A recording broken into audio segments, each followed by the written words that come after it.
Jones अध्याय 3 zone सिद्धांत। Zone theory. Foot reflexology zone सिद्धांत का ही एक विकसित रूप है। इसे समझने के लिए सर्वप्रथम जोन सिद्धांत को समझना आवश्यक है, जो हमेशा फुट रिफ्लेक्सोलॉजी का अटूट अंग है। जोन सिद्धांत की प्रतिपादन एक प्रसिद्ध अमेरिकी ENT विशेषज्ञ डॉक्टर विलियम एच फिट्ज़जेराल्ड ने किया था। ENT विशेषज्ञ होने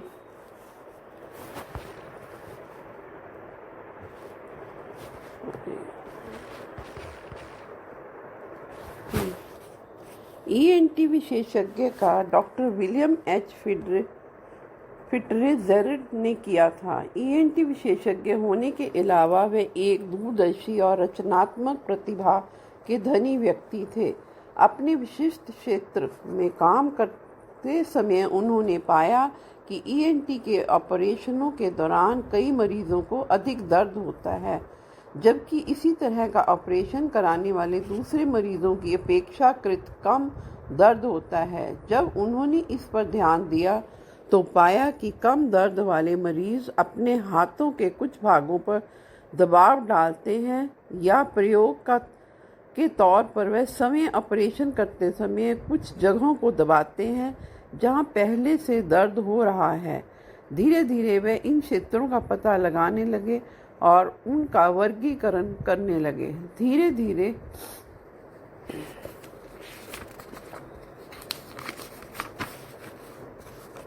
धीरे शरीर के कुछ भागों पर दबाव डालने की कला में उन्हें अच्छी खासी सफलता हासिल हो गई और वे बेहोशी की दवा के बगैर ही नाक और गले के छोटे छोटे ऑपरेशन करने लगे। इस प्रकार कई वर्षों तक पूर्ण समर्पण के साथ लगातार काम करते करते उनका प्रयास जोन सिद्धांत के रूप में निकल कर आया। इस सिद्धांत के अनुसार शरीर की लंबाई में 10 जोनों में बांटा हुआ है, जिनमें से 5-5 जोन मध्य रेखा के दोनों तरफ स्थित हैं।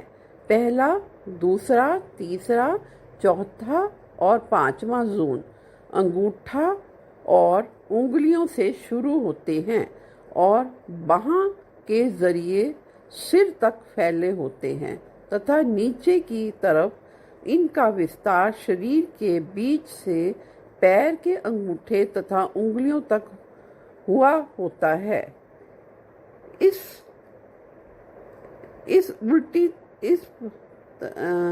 पर उल्टी तरह भी कह सकते हैं, प्रकृति ने पैर और हाथ की 10-10 उंगलियों प्रदान की हैं और सीधी रेखा में लंबाई में स्वाभाविक विभाजित प्रतीत होती हैं।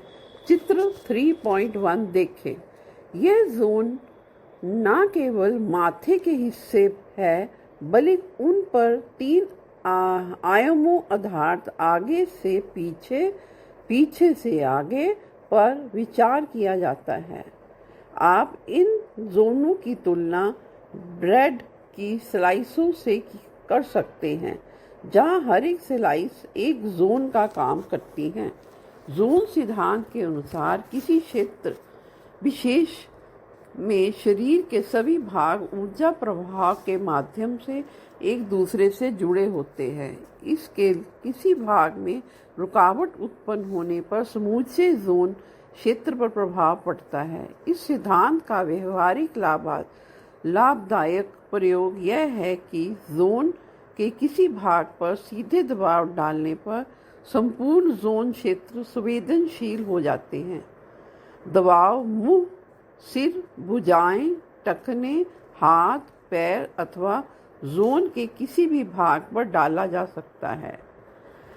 शरीर के किसी भाग का उपचार करने के लिए आपको सर्वप्रथम स्थान पर पता लगाना होगा कि यह तय करना होगा कि किस जोन या जोनों में वह स्थित है। बड़े भागों के आधार में शरीर का आकार के मुताबिक एक से अधिक जोनों पर उपचार करना पड़ेगा। मिसाल के तौर पर शरीर के प्रमुख भागों के जोन के स्थान नीचे दिए गए हैं। जोन 1 का विस्तार हाथ के अंगूठे से शुरू होते हुए गर्दन के रास्ते सिर के शीर्ष बिंदु तथा नीचे शरीर के केंद्रीय भाग से होते हुए पैर के अंगूठे तक होता है। इसमें शामिल मुख्य अंग हैं सिर, हृदय, रीढ़, डायाफ्राम, पिट्यूटरी ग्रंथि, थायराइड यानी थायराइड ग्रंथि, पैराथायराइड ग्रंथि, एड्रेनल अथवा गुर्दे के ऊपरी किनारों पर स्थित एडर्नल, थाइमस जो गर्दन के पास स्थित एक ग्रंथि होती है, पैनक्रियास यानी पाचक ग्रंथि अथवा अग्नाशय, पैनक्रियास, साइनसिस यानी हड्डियों के छेद, साइनस, नाक, गला, गर्दन, फेफड़े, छाती, तिरछी बड़ी आंत, transverse colon, rectum, uterus, prostate और ग्राइन अथवा पेट और जांघ के बीच का मुड़ने वाला हिस्सा, गोइन, आमाशय, स्टमक, भोजन नली, ईजोफेगस, सिग्मॉइड केवल बाईं तरफ होते हैं, जिगर, लीवर और ग्रहणी यानी छोटी आंत का अगला भाग, ड्यूडेनम, केवल दाहिनी ओर होते हैं। इसी तरह जोन 2 से जोन 5 तक के शरीर के मुख्य भागों के नीचे तालिका में दिखाया गया है। इसे टेबल बना हुआ है पेज नंबर 13 पे। बायां और दाहिना जोन 2 डायाफ्राम, सोलर प्लेक्सिस, आंखें, फेफड़े, छाती, मूत्रवाहिनी, गुर्दा, छोटी आंत, तिरछी बड़ी आंत, ग्राइन और टांग। केवल बायां हृदय, आमाशय, सिग्मॉइड, पैनक्रियास। केवल दाहिना जिगर, लीवर और ग्रहणी। जोन 3 डायाफ्राम, आंखें, कान, फेफड़े, छाती, गुर्दे, छोटी आंत, तिरछी बड़ी आंत, ग्राइन, टांग। केवल बायां हृदय, आमाशय, सिग्मॉइड, पैनक्रियास। केवल दाहिना जिगर। बायां और दाहिना जोन 4 डायाफ्राम, आंखें, फेफड़े, छाती, छोटी आंत, तिरछी बड़ी आंत और गोइन। केवल बायां हृदय, आमाशय, जिगर, तिल्ली, सिग्मॉइड, पैनक्रियास। केवल दाहिना पित्ताशय और इलियोक्सिल वाल्व। जोन 5 डायाफ्राम, कंधे, बाह, फेफड़े, छाती, तिरछी बड़ी आंत और गोइन। केवल बायां उतरती हुई बड़ी आंत और तिल्ली। केवल दाहिना इलियोक्सिल वाल्व, चढ़ती हुई बड़ी आंत और जिगर। इस तालिका से ये स्पष्ट है कि शरीर के बड़े भाग एक से अधिक जोनों में स्थित हैं। पैर के अंगूठे तथा अन्य उंगलियों के साथ संबंध, relation of big toe with small toes. Zone सिद्धांत में हमने देखा कि प्रत्येक जोन की शुरुआत एक उंगली से होती है अथवा पैर के प्रत्येक उंगली सिर तक जाती है, किंतु सिर स्वयं जोन 1 के अंतर्गत आता है, जैसे कि कंधा जोन 5 में आता है। इस प्रकार अंगूठे और उंगलियों के बीच क्षेत्रगत संबंध स्थापित होता है। रिफ्लेक्सोलॉजी में उंगलियों को अंगूठे के विन्यास के रूप में लेते हैं। अंततः जब हम अंगूठे में स्थित किसी रिफ्लेक्स को दबाते हैं तो साथ ही साथ हम बेहतर परिणाम के लिए उंगलियों को भी दबाते हैं। Referral areas. हम जानते हैं कि जोन सिद्धांत के अनुसार एक ही जोन में स्थित शरीर के सभी भाग एक दूसरे के साथ ऊर्जा प्रभाव के जरिए जुड़े होते हैं। इस सिद्धांत के आधार पर हाथ का बायां अंगूठा पैर के बाएं अंगूठे से संबंध होता है। इसी प्रकार हाथ की उंगलियां पैर की उंगलियां तथा हथेली पैर के तलवे में संबंध होती हैं। इस समरूप अंगों के भागों को रेफरल एरिया कहते हैं। बायां हाथ बाएं पैर से तथा दाहिना हाथ दाहिने पैर से संबंध होता है। यदि आपके बाएं पैर के अंगूठे पर चोट लग गई है तो आराम के लिए बाएं हाथ के अंगूठे पर उपचारात्मक दबाव डालना पड़ेगा। रेफरल एरिया की सूची नीचे दी गई है। यह पेज नंबर 15 पे टेबल बना है।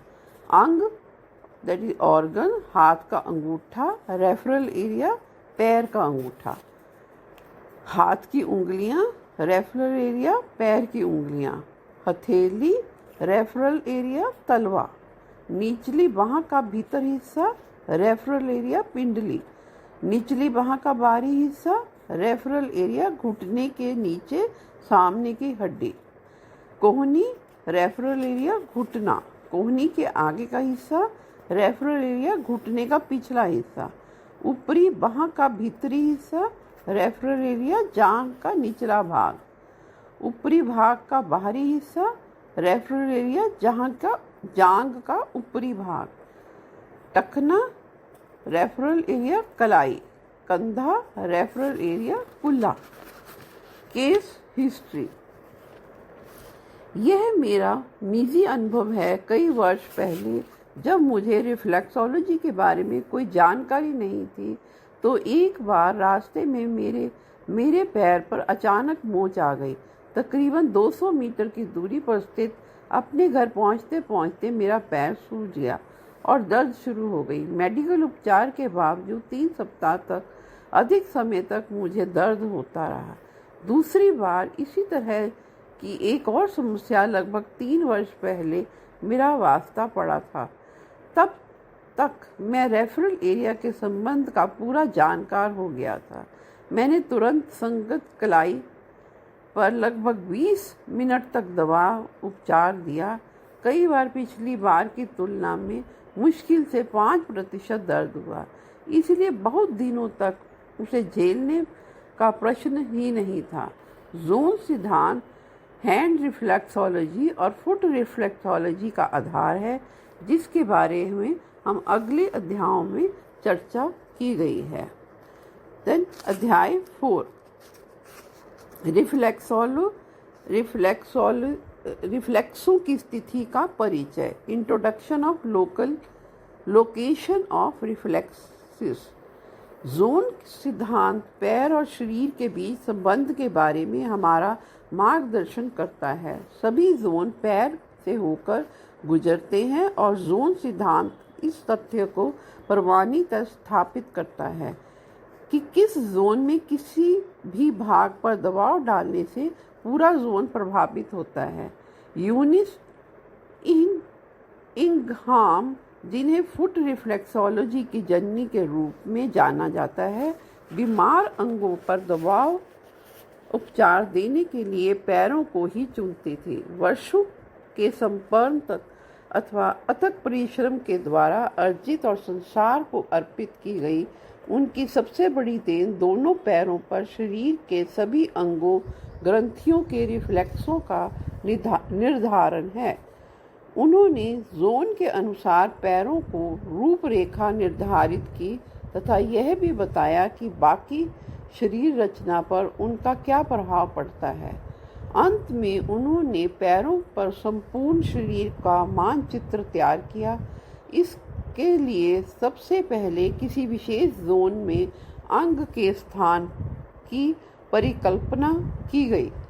इसके बाद प्रत्येक पैर पर रिफ्लेक्सों को अंकित किया गया। पैरों को भी लंबाई के जोन के अनुसार विभाजित किया गया, जैसा कि चित्र 4.1 में दिखाया गया है।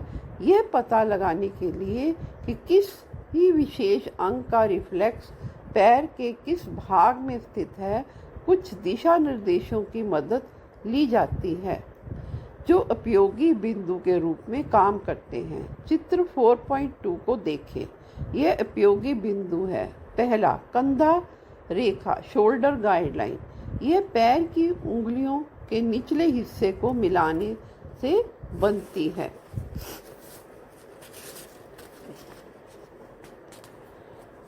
देन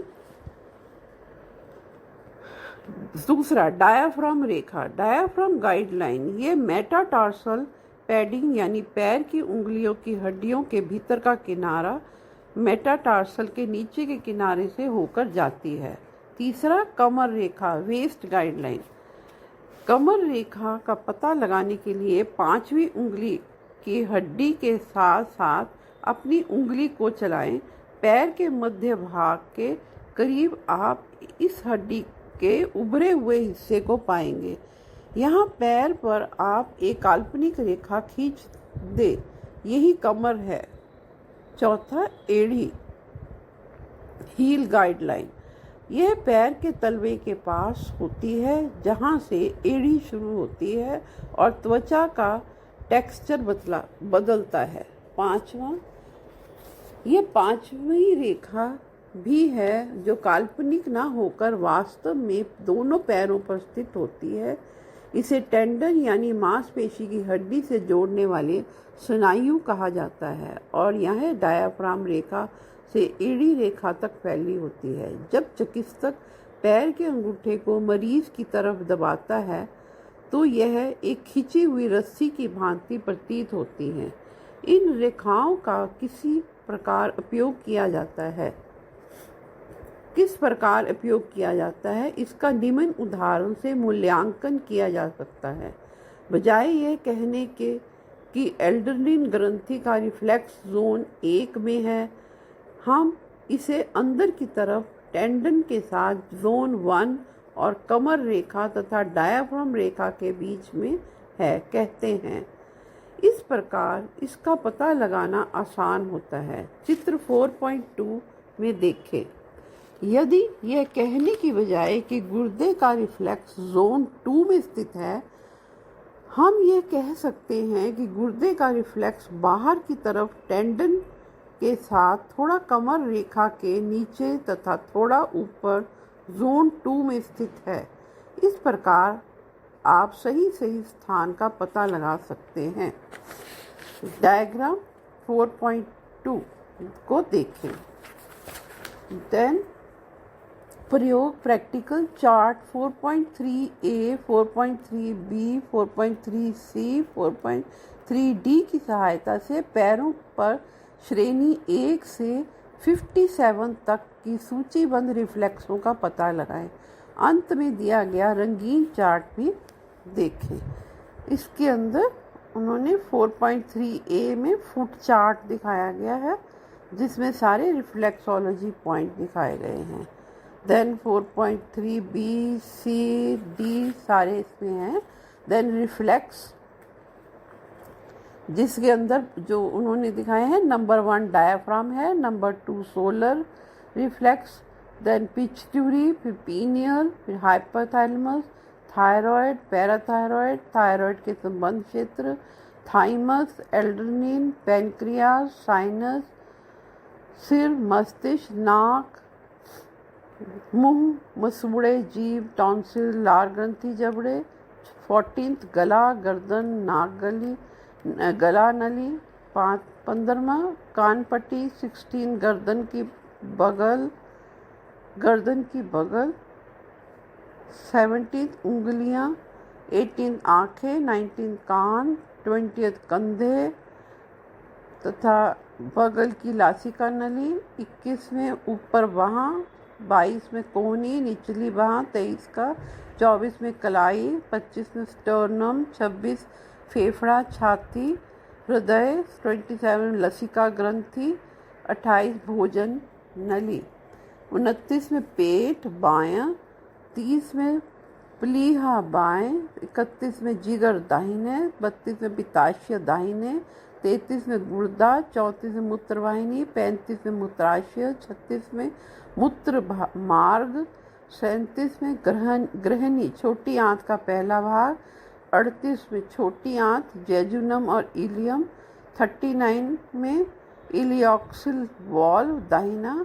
40 चढ़ती हुई बड़ी आंत दाहिना। 41 अनुप्रस्थ आंत। 42 में उतरती हुई बड़ी आंत बाएं। 43 में सिग्मोइड कोलन बाएं।